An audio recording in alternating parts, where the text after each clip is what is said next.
Assalamu alaikum badira fulbe jamale mon kala pullo do woni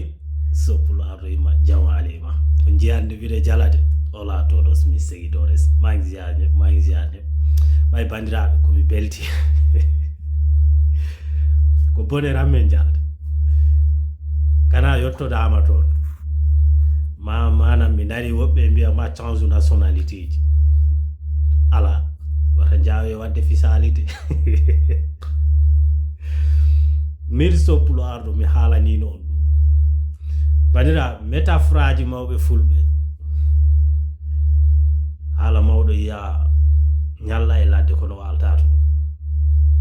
mi yi non mawbe fulbe be mbiyo ko do maya mini metti kono do maya henni ala don meta de mi yi non ha yeso ko lawo mi yi non ha yeso ko lawo maw fulbe be mbiyo neddo nde daynete ko ta do ndara gite maade de kadi be mbi so ado asa ngayka jamfa ayka haaka yaaja baya anda so anu anafo yato donc bandirabe wata jaawe wullude ay hitande tawon be wadani ya on gandi bin kam mi yo jodi politique on jita kam ton to débat jito mais nak bay ko mo sénégalais 100% ba mi hal ko dotta e leydi am heko ina wadi fayda neddo fo ciodo moto wadane kayri jogoda permis bay min bodo jogi oto Europe do ni halantaki dum e kono no Europe e Sénégal wona goto wana dum wonno ko haalanode min mi nanno manam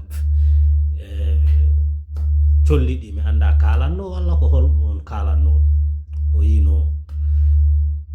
so lamima ma neddo fo dan salaire sénégalais fo hande forano yobede o do gondo do hay ndiga anda du wonno haalaji mabbe de so mi yejitaani walla wana dum e joni ko dum woni salaire aywa andu onon ben onon kedanno yeso kala do yakko e ten onon kedanno yeso aywa joni jehe wara ay goto na wulli wara changer nationalité je dum onon dabbi dum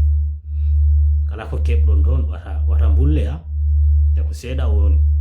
hay hitande tam be badani leydi donc gulali jaawide ba fulbe mbiyo ko bimbire jawali donc vraiment bandira fulbe ay so lawo